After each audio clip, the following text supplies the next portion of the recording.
Yo, evening. We're back.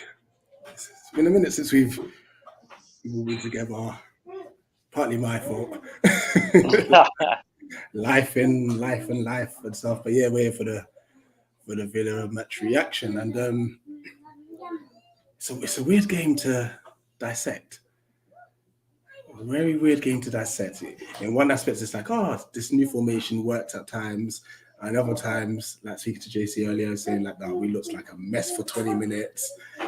But then if we had taken our chances, and then Villa had a few chances, did Gay get fouled?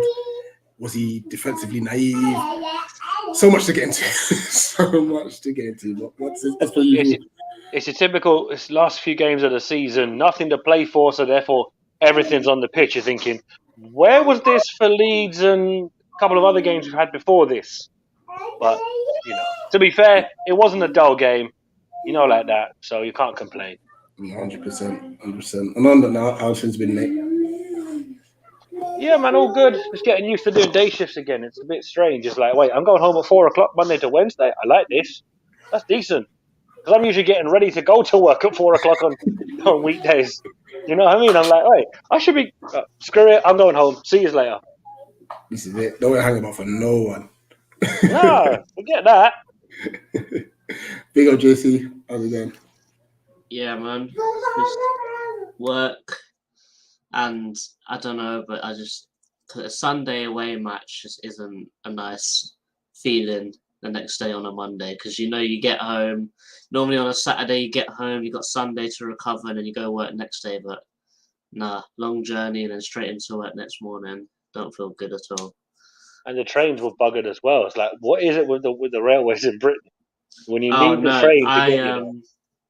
I know I you got. drove. I know you drove, JC. But what I'm saying is, everybody else would have been getting trains and coaches up there. So Yeah, but we have to say one thing about the journey. On the way through Chelsea, they got a bloody street party. I don't know why they're trying to party, because these men lost the FA Cup, so these men need to humble themselves, yeah?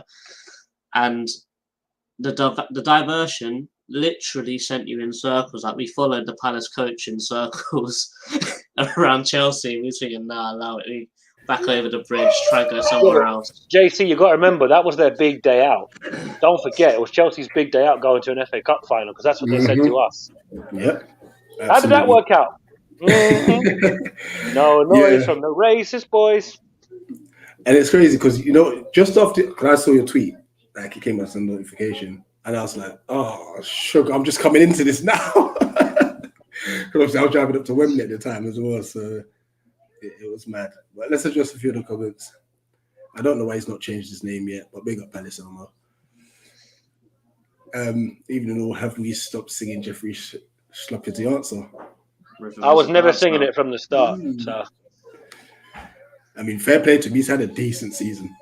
He's actually had a decent season. Big up Kendall inside.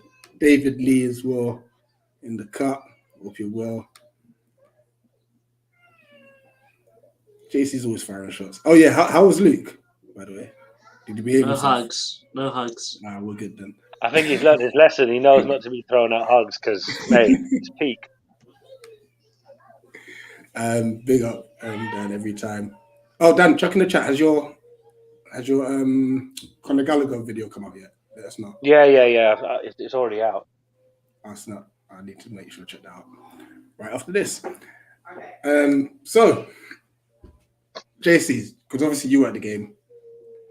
First 20 minutes. Talk us through it. Shambles.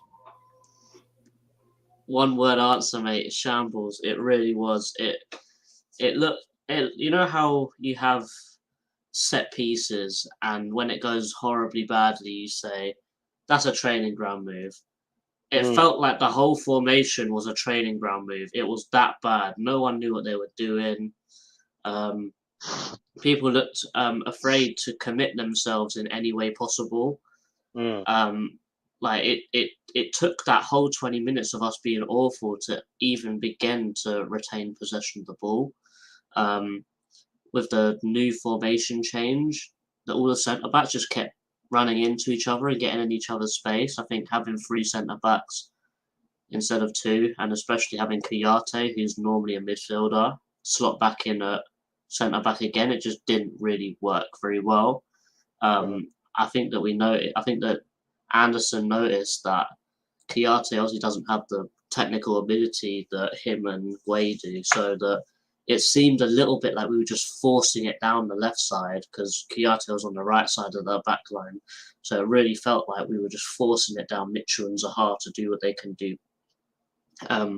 But shout out to Klein, he did very well. He tried to make up for Kiyate. He helped out Kiyate, but it just didn't look right. I don't think we played the right players to play that kind of formation as well. Oh. But it is what it is.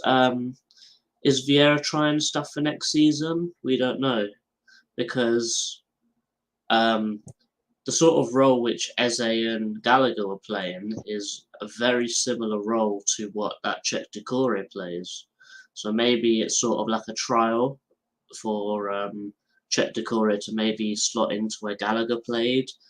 But, after the 20 minutes, we got going a little bit. Eze did what Eze does best. He grabs the ball off the centre-back, goes through the whole team and nearly scores. But he started driving. He started trying to make the plays himself, and then obviously him putting a bit more intensity in, it helped everyone else around him. We started to play better. We played really nice attacking football, but this new formation leaves us very liable at the back. It's so fluid going forwards, like 1-2 passes, then you're in.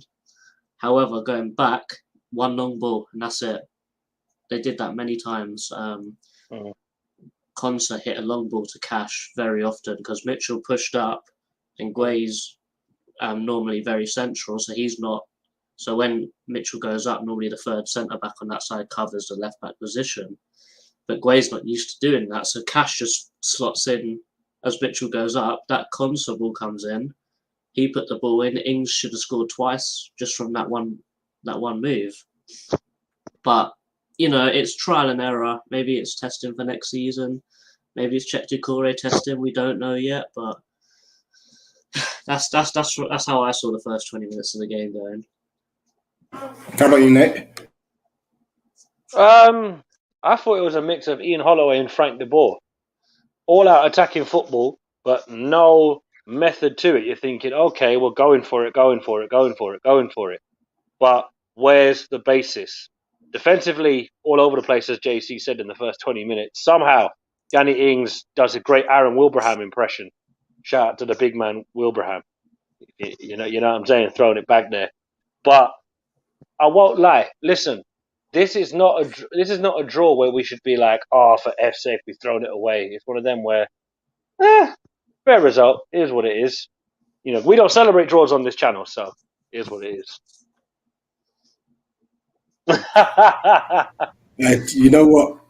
Things have evened themselves out. You've got Luke, who's always sending for JC, but you've got JC's biggest fan here in the UK. Pat, big up to you. Big up. Hope you're well. Also, big up Jay. Big up Luke. Big up Luke's friends. All seeing them at the match was all cool. I saw Tristan going up the stairs, but man was too quick to get up the stairs before I could get over there. But yeah, you see a lot of faces around there. Nah, it's definitely good to see. Kevin said Palace should target finishing European places next season. Slow progress, but I think we'll get in there. We got the wife. They live at Palace playing good football. Girls, come on, tidy up time. Nyla and the Fifth or sixth? Nyla and the That's a bit of a tidy up stretch. time. Let me mute because not respecting the settings. 1 second. Well, I don't know what Nicky's on because 5th or 6th is way too hopeful, I believe. JC, if I know my little brother, I'm thinking he's consulting Buju Banton. That's the only way he could be explaining 5th or 6th. 7th or 8th, yeah, I'd agree with that. But 5th or 6th, unless Texter opens up his entire wallet and says, here you go, PV, have at it, I don't see 5th or 6th happening. I would love if it did. But I'll be happy for another. If we finish top 10 this season, I'd be happy for another top 10 next season, and then start pushing. But Rashford. Nah. Rashford, no, he's washed. Come Nah. on, man. Nah. We got better players already, wouldn't you You, say? you know what it is? Like, you see these United man trying to peddle their players they don't want on other clubs. Nah. We're not doing that no more. No. Hmm. Yeah, and touching on what Nicky said, I think that Gallagher's brilliant. He's going to be way too overpriced because of his purple patch, but I saw a stat saying 13 games, no goals, no assists, no big chances created, but like 6 yellow cards or something like that. So obviously, lately he's not been putting in the end product that everyone thinks he has. Yeah, but remember Loftus-Cheek was great on loan for us, went back to Chelsea and loaned straight back out. All these Chelsea man sucking off Gallagher. Oh, he's playing for us next season. No, he's not. The best type of thing you could have done was actually sell him and say, listen, if you're good enough, we can buy you back. Same what they did with Mark Gay. But nah, they weren't having that. But listen, here's what it is. If we bring in Chet Decore next season and dash out half the midfield that we don't need, we'll be laughing. Obviously, we need more than just Decore, but you know what I'm saying. Decore is meant to be a player that's not necessarily like for Gallagher, but he's an upgrade on what we currently have. Because if you had to offer me Luka Milivojevic, who played well yesterday, don't get me wrong, he did play well. But if you offered me Decore or Milivojevic, I know who I'm picking.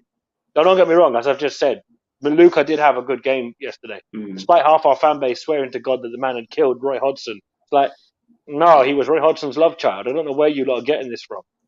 They are slightly different players, though, in the sense of Chet Decore is a bit more of a box-to-box, but a more defensive-minded box-to-box.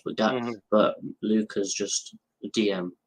Yeah, no, I know that, but Decore would be the upgrade on Luka because he's got the ability to go forward.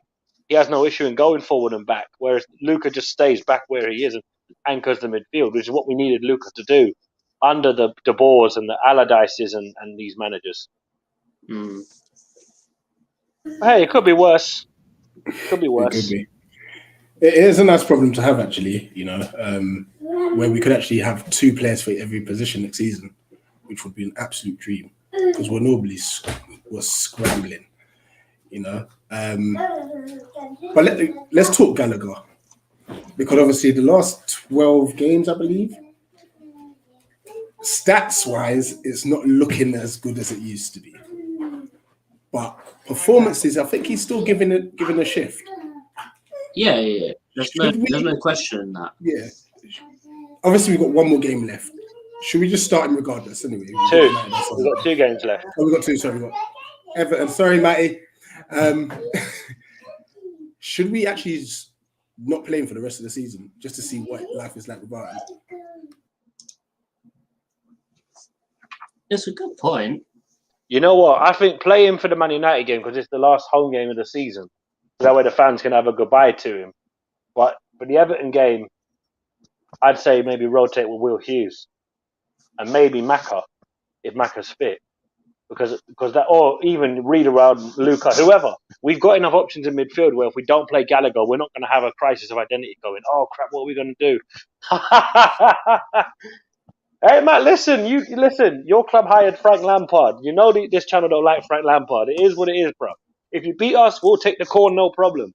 But if your manager's Frank Lampard, you're holding corn on this channel. Don't matter. I don't want Everton relegated for the record, but I want Frank Lampard relegated. There is a difference. But I don't see Everton going down now. Burnley are not picking up another point this season. No, but fam, I want Leeds down so that Nicky can get his revenge. Like that. Listen, and that's why I was so disappointed with the Seaweeds. It was a good goal from Leeds, by the way. No, I was happy because they didn't win. I was like, okay, cool. I predicted them to win, and they didn't win. I found out the formula. And they also made Lewis Dunk do a little bit of pole dancing. So. Okay, that's an image and a phrase I don't want to ever hear again. Less of that. What's your thoughts on Gallagher, though, JC? I think, we got him on loan for the season, so he might as well he's played in it pretty much every game this season. Let him play all the games he can play if he's still fit, obviously. I think that, as you said, for the last home game, that's definitely deserved. He needs to play for that at least. But I think if we're going to want any sort of points against Everton, we're going to need our best team possible, because the onslaught that they gave Brentford in the first 20 minutes of that game, we're going to need all hands on deck to weather the storm, really. And I think Gallagher is probably one of the perfect players to do that, to break up play, to drive with the ball, getting their faces a bit. I think that he'll help us get the 3 points in that game if we win, obviously. But yeah, he does what he needs to do, really. That's what I feel like. I don't think I've heard one United fan say they're confident this Sunday either. Well, apart from Munzi, but I put Munzi in his place about that. Because I was saying, listen, Munzi, you know what it is? We'll play the 23s to make it fair for you, man. We'll play our 23s. Have you seen Vibes' profile picture? Just fat Frank Lampard.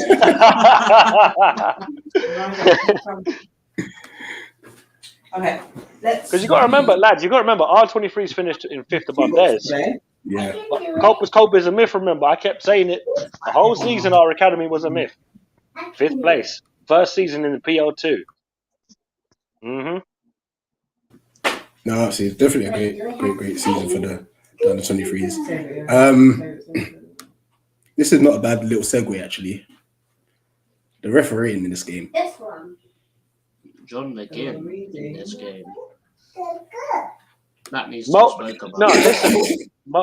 Most games this season, the refs have been shocking.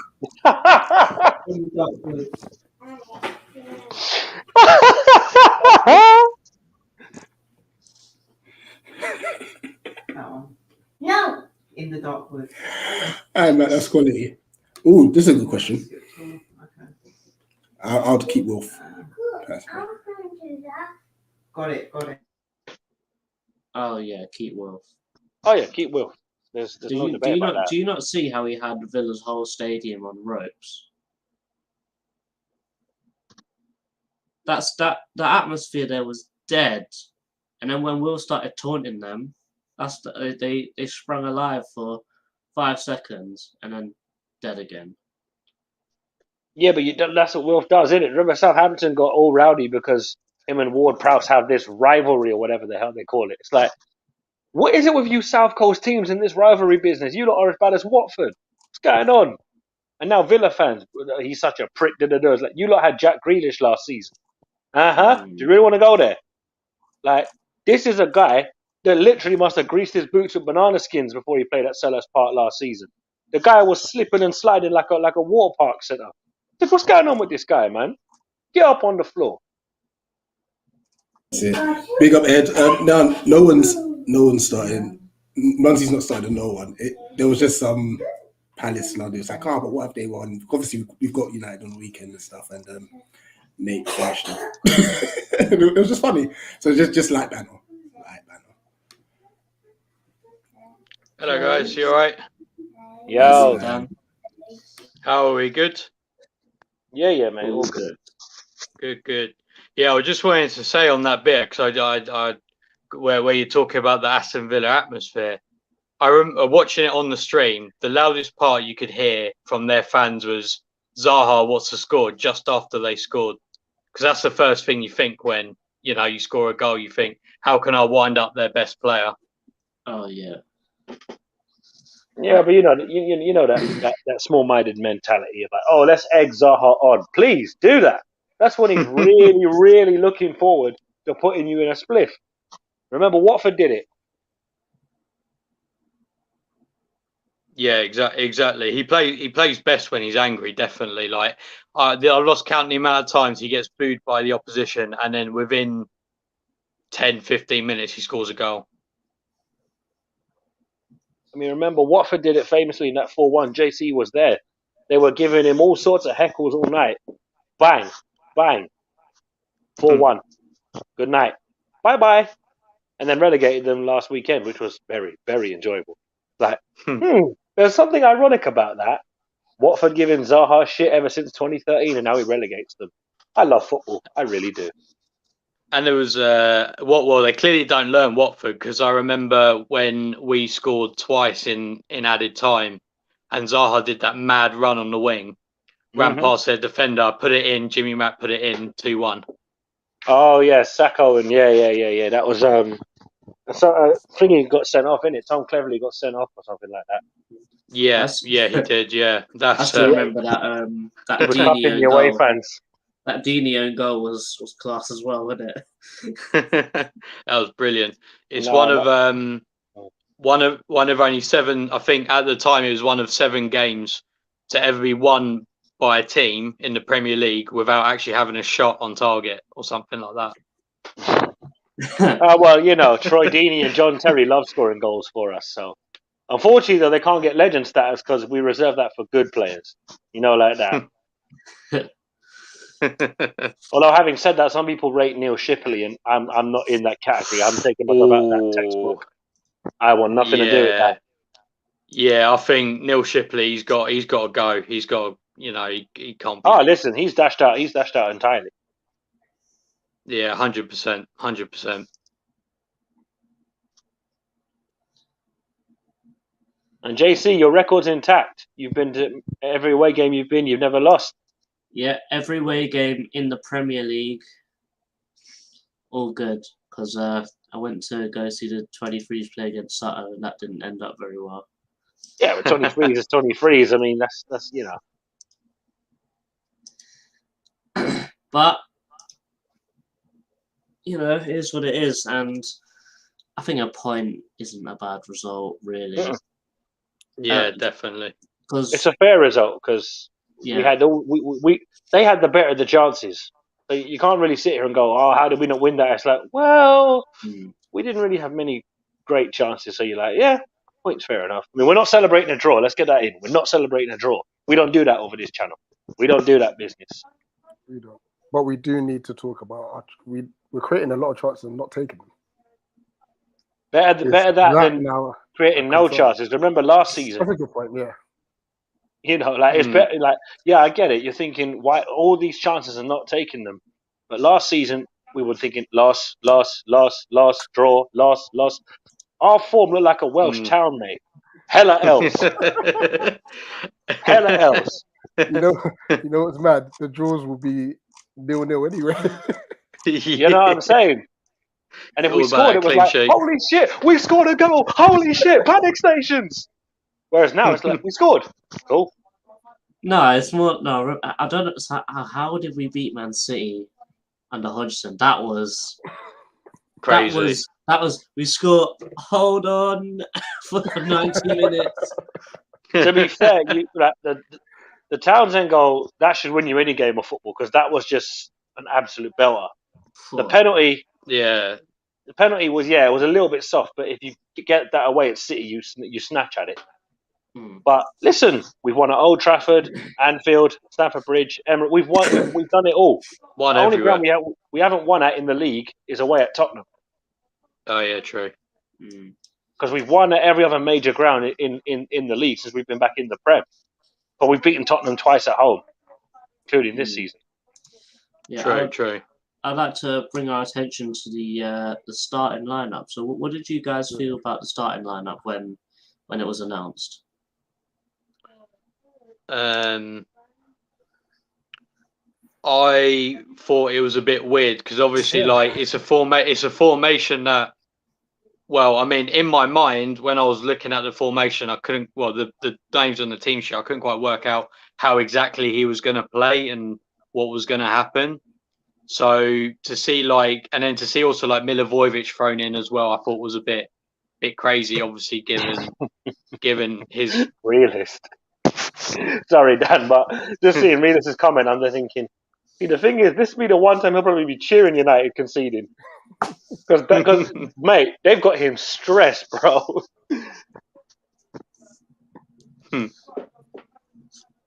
Oh, God. Oh, no. It was bad enough with Martin. You know what? We've done so well. We went for a period where we couldn't stop talking about Scholes. We've done so well.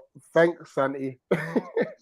No, it's cool. Listen, we didn't go back to what happened with Martin on the Villa preview stream because that nearly killed me. Oh, that was funny. That nearly killed me, and I don't know how JC still was breathing. Did you need your asthma pump after that, bruv? I was alright actually. It wasn't too bad. It wasn't too bad. I don't. It's how he went so high pitched. I know. Why? Like Michael No. Jackson. No, I was laughing off how man had the proper The wave. and The wave. the swish. No, it was the swish that got me. Nah, and then it was Vibe saying he's stroking the ghost bundle.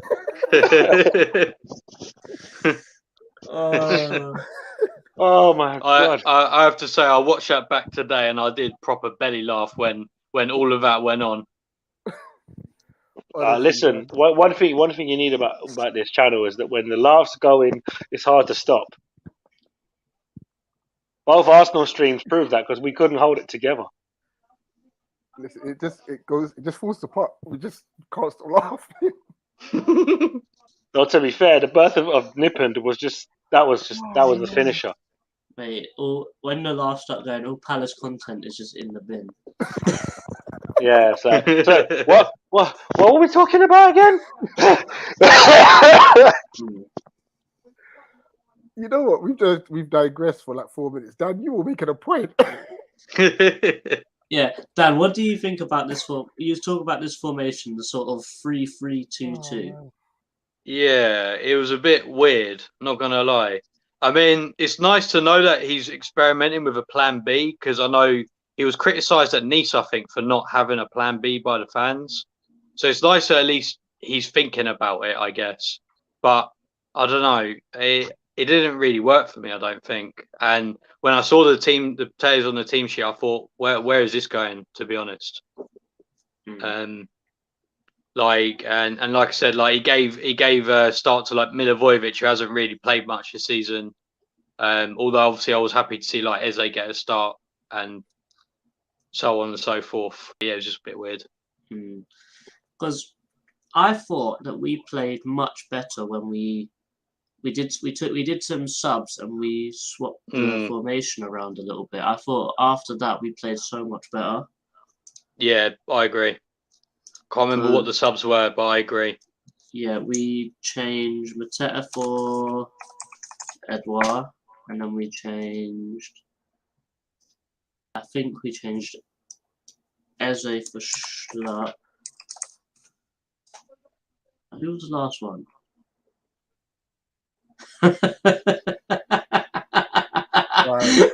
Nah.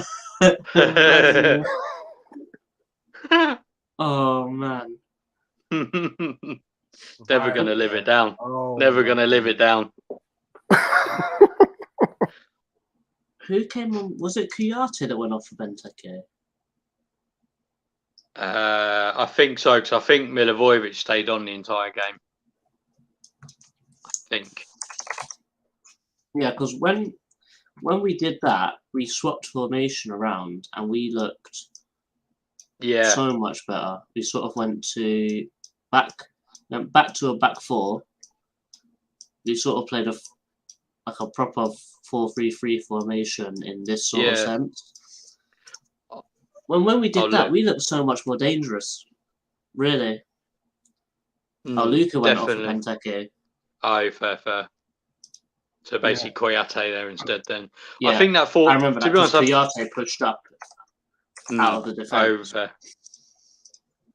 But I mean, that 4-3-3 has worked for us this season, like so many times. We beat City with that formation. I think it's a good formation. We just need to find the players who will fit that formation. I think the system is good. We just need the players, and like obviously the replacements for like Gallagher and like obviously like a right back that will suit the formation. But what we've got so far and the way we're going, I think is the right idea. 100%. And I think before the subs were made, so this is sort of how both teams sort of lined up against each other. So we did this weird formation, and they did a 4-3-1-2 with Coutinho in the 10 position. And when they were attacking, listen, Cash was up there and Digne was up there. So if anything, they sort of played the same formation, but the other way around when they're in attacking phase and defending. But special shout out to Anderson, because him in the middle here, he did some funny business, but it seemed to work out pretty well. Because from what I saw, was Butland would give him the ball, and he would run forwards. However, Luca would move sideways a bit, and Anderson would sort of stand in DM position here. If that makes sense. Yeah, that makes sense. So now we're sort of playing a 4-4-2 formation, but Zaha, whatever wing we were trying to attack, he would go down that wing. So if Zaha was out here, Anderson would come forwards and then ping that ball. Yeah, give him like the kind of like the free roam sort of role. Yeah, Zaha had the free roam, and Anderson would ping that ball to him here. If Gallagher went up over here, he'd ping that ball. And because these were so effective, because how they pressed with their fullbacks up high. So these two here have easy runs. I wouldn't say they had easy runs to the byline, but it means that Konsa will have to come out wide, Mings will have to come out wide, and if someone's arriving late in the box, maybe Eze, he only had one or two men in the box instead of having to deal with three. So in theory, this works, but in practice, not really. Yeah. And they would sort of hit us in sort of the same vein as well, where Zaha will be up here, Mitchell will be up here on the overlap, but Konsa would ping that ball to Cash, and he's in because Mitchell and Zaha are all the way over here.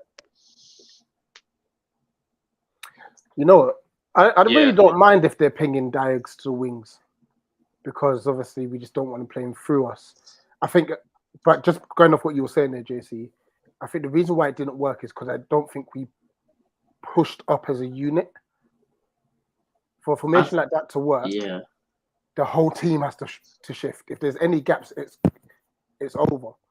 You know, because obviously by the looks of it, it looked like our three midfielders were so deep. Yeah, they were. And it was also, I think, you know, the more you play something, the more you get used to it. Because what would happen in a back three is this would happen when these guys go forwards. And if Gay's out here on the left wing, this ball is not on anymore. Same thing for Digne. This ball is not on anymore. But because we were still set up like how we were, because Gay's not used to going out there, that ball was always on. So I think it's more of a thing of the more you play it, the more you get used to it. Yeah, that makes sense, because you need someone to fill it, like you say, to fill in that gap. Otherwise, there's a massive space for them to exploit. Yeah, exactly. Because if Luca goes over there, then where's our midfield? Eze can't run a midfield on his own. So the back four need to switch, need to move over.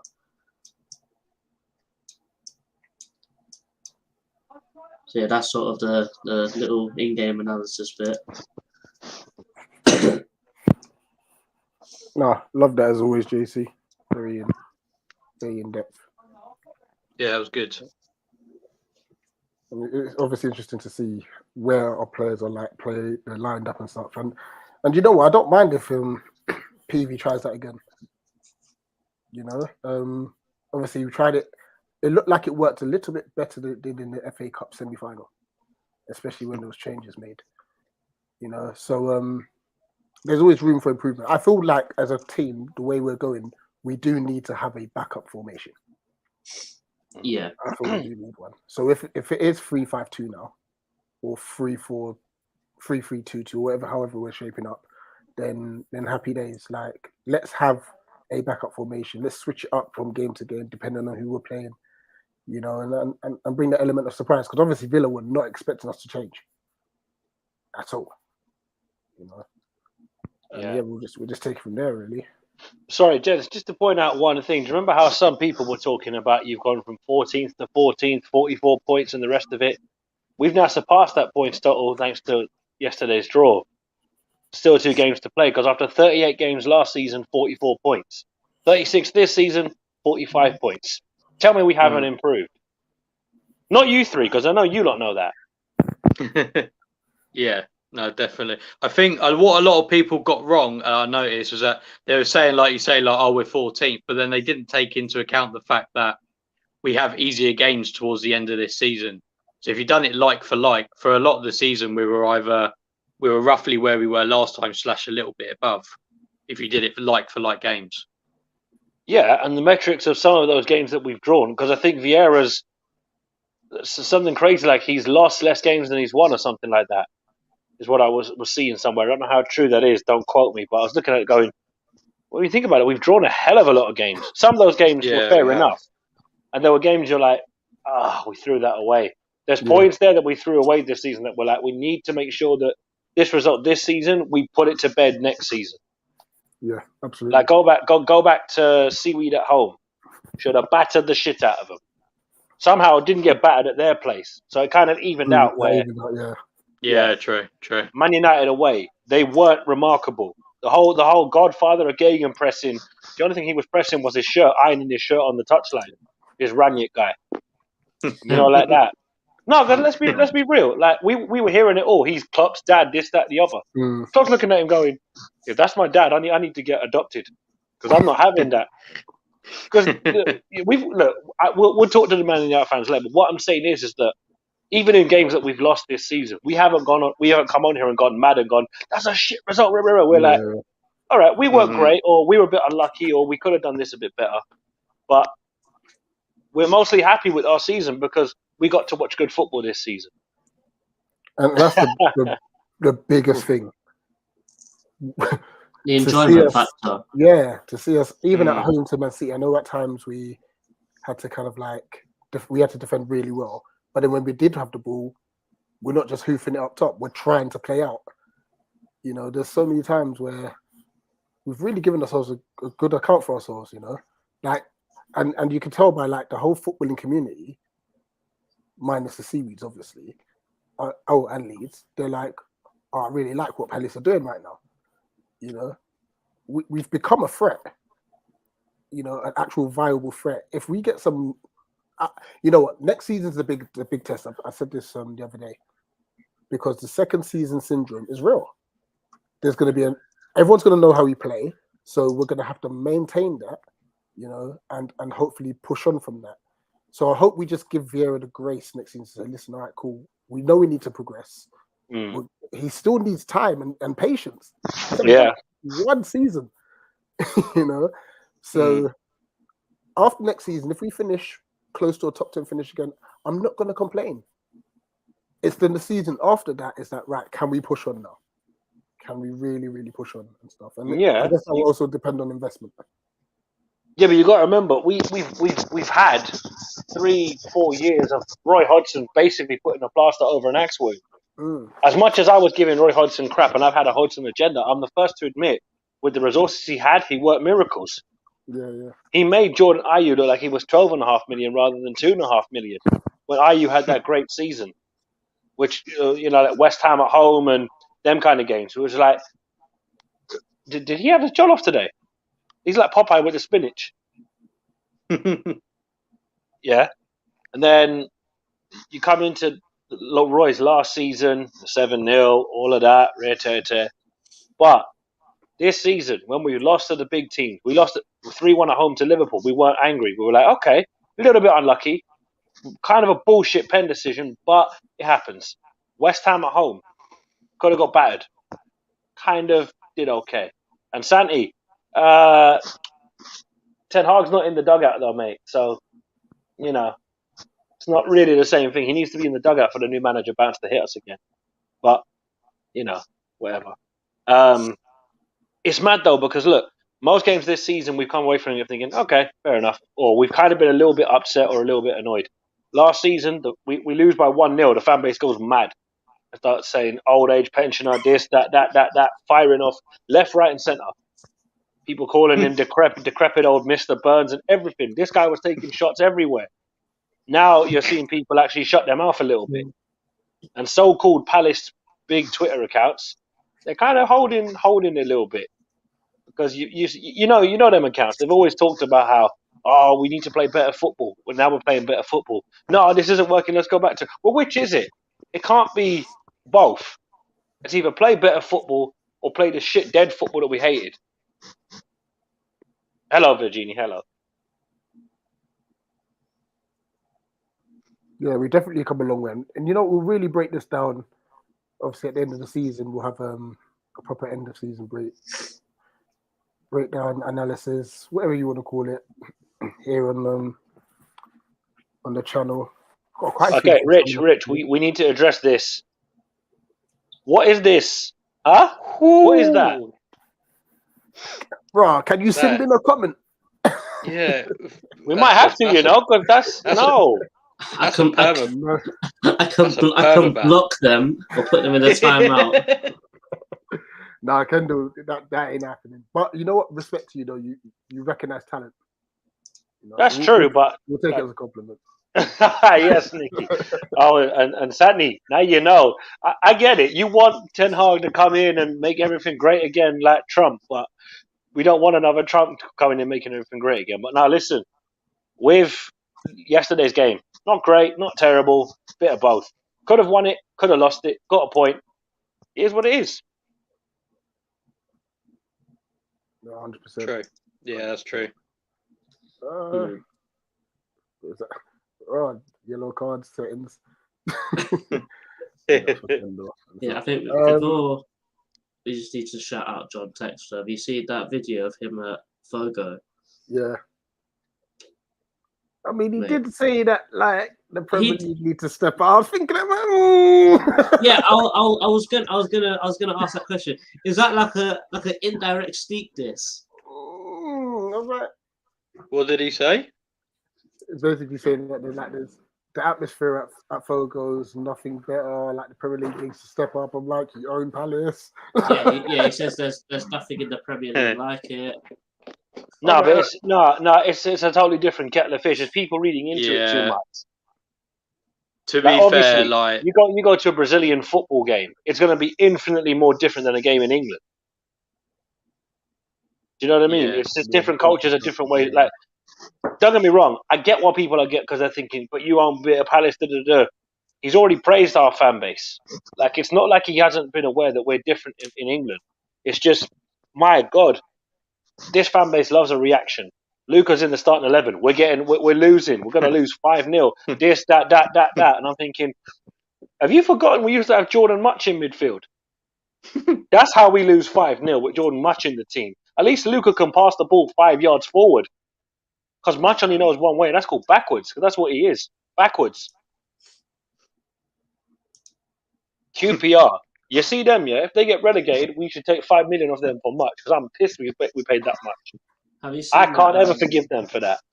Sol Campbell looks like he's going to be their next manager. QPR. Yeah. Interesting. Oh yeah, because Thingy left, didn't it? Yeah. I think that would be his highest job. I think. So I remember he was at Macclesfield a while ago. I can't remember where he's been since. I got no idea. Well, Sol Campbell's the type of person that says, "Oh, there's no chances for black managers and all of this." And I'm thinking, yes, there is. If they're good enough, they'll get opportunities. There just aren't many black managers going forward to apply.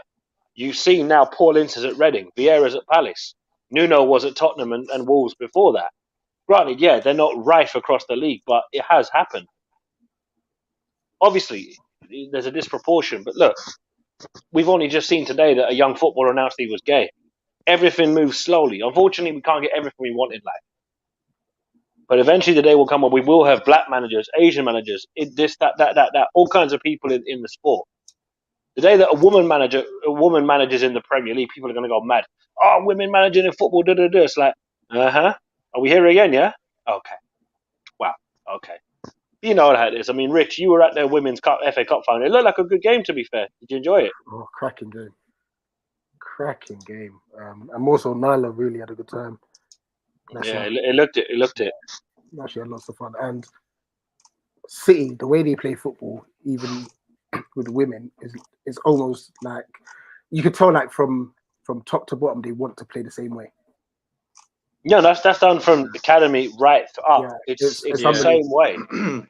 But fair play to Chelsea, that they scored some really good goals as well. So very, very, very good FA Cup final. You know, and a great advert for women's football too. A great turnout in the stadium as well. Nearly 50,000 people there. Yeah, good. I think what they should have done, maybe, because a way to probably get those to fill out, give tickets to schools. Yeah, for sure, definitely. You know, because I know whatever, like I wasn't even expecting it to be that much. I thought it maybe had 20,000. So when I saw the attendance card, I was like, yo, 49, that's amazing. So I think they could have easily hit 60, 70,000 if they like pushed it like, for schools and that. So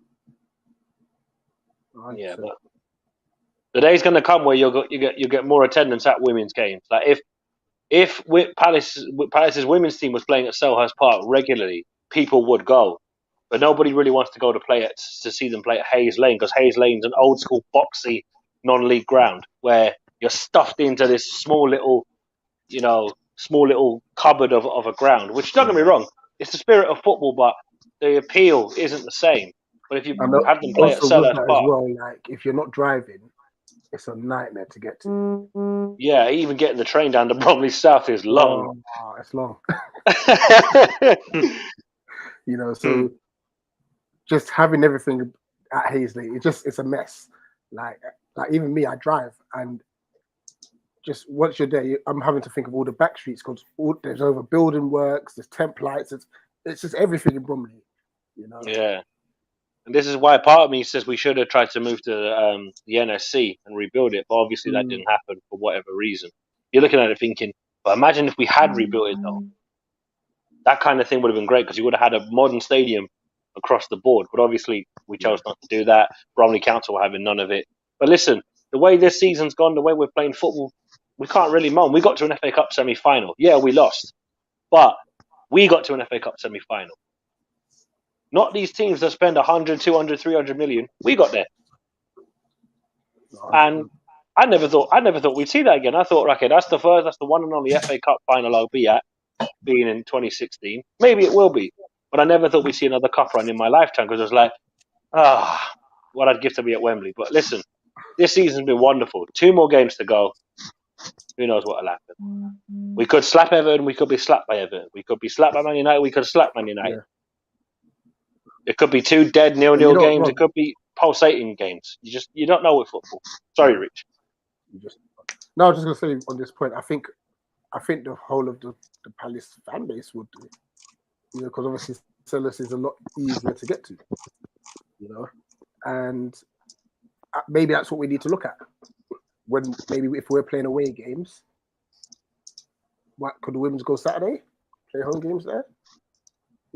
I don't know. Maybe they think about how they can get more fans to their games because they finished 4th as well. Like they had a really good season and probably had an average turnout of 50.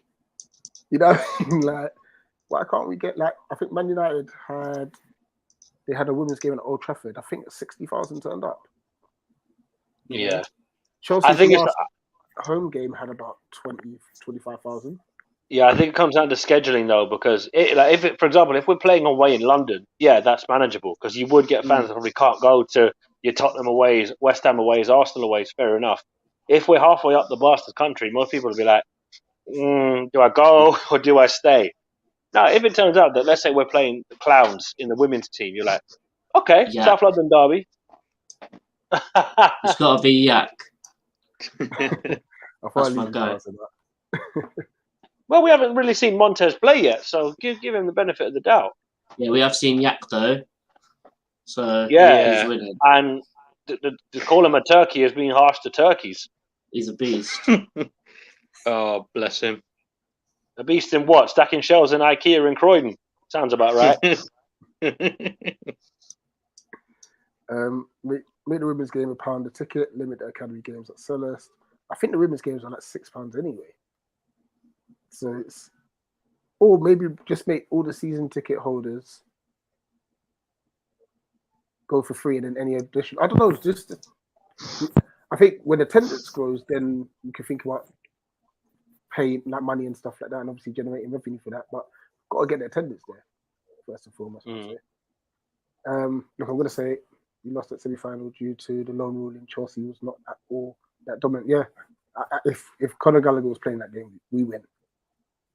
We win, personally. But the rules are the rules. Big up Rush every time, and Virginia said Milo was subbed. Yeah, it's probably to the previous comment. No, absolutely. I don't know. Is there anything else to talk about? Check out both our vlogs. Rich did a FA Cup vlog, and I did a Villa away one. Match day vlog, yeah. Actually, can we touch on the end of season awards for a second? Because obviously it was great that Conor Gallagher got player of the season, Mark Gay got players player. But this booing of Luca, that really angered me. Yeah, me too. I was fuming when I saw that.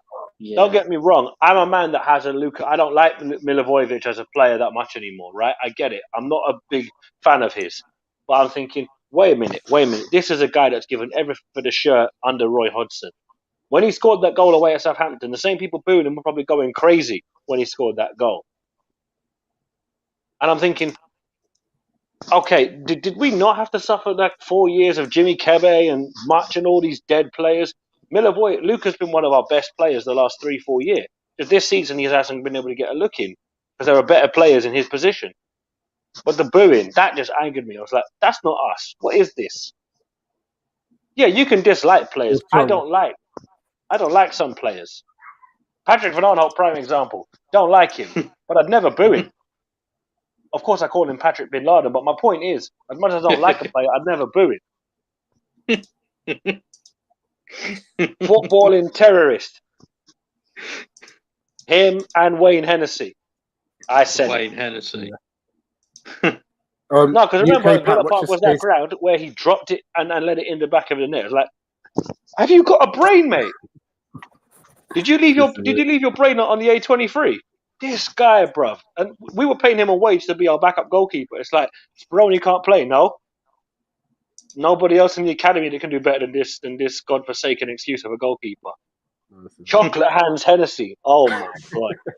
That guy used to annoy me so much, you know. And now he's playing for Burnley. I went, match made in heaven. I'm happy. No, just on this UK pack, watch this space. It's near the end of the season. Once the season is done, JC normally does his transfers, daily shows, transfer weekly, sorry. And stuff. So watch this space. There will definitely be transfer shows coming up. Jesus, transfer daily. You'd kill the poor boy. I know. We're not a big enough club to do daily, man. Every day. Yeah, weekly will definitely start coming probably every week of the window. So when it opens, then I'll give you like the first one will be more like a who I think we should go for, where we should go for, and then after that it will be more looking at rumours, because rumours start flying in after a couple of weeks. This is it. And big up Louis on nip and timing. You know, there's always someone that rocks in right when we're finishing. That's such a big up the UK Pack says transfer, UJC champagne bottles. Yeah, I kind of stitched you up there. Yeah, you done me dirty, mate. I'm sorry.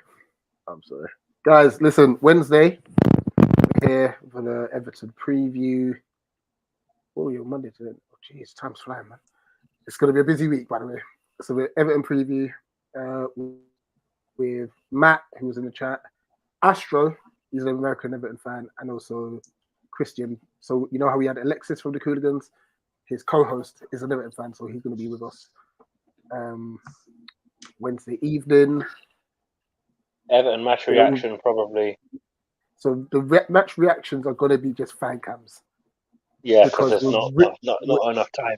The time, it's good because literally from that Thursday game, we're prepping for the Man United one. You know, so we got the Man United preview Friday. There's a big panel on the Friday. So Yeah, that's the plan. So it may even, I don't know how we're gonna do this, but we might have to run over two. I don't know, because there's so many great United fan content out there who supported us, and we'd love to obviously show the love back. You know, we'll work it out. Work it out. But just keep it locked as always. Big up JC, Nate, Dan, Palace Elmo in the chat. Everyone for your support, man. We're still on the journey to 1K.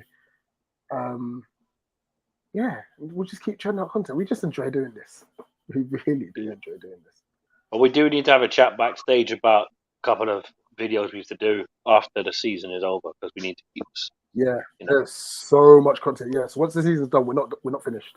Like No, heads of not by a long shot. But what I'm saying is that there's things that we've been talking about in the GC that we need to just address, because we need to chop up the big video we've got planned for. Remember, you were asking me about it. Yes, yeah. Yeah. Definitely chop it up, 100%. Yeah, just quickly, Palace Elmo here. Next week he'll do his lead stream if Nate wants to tag team. #Hardy Boys. Oh, why? Hopefully Leeds go down, because this stream potentially will be jokes. Trust me on that. Oh, Because listen, the way the these Leeds men are getting fans pushed in a spliff. The way Leeds fans did Nicky, whoo!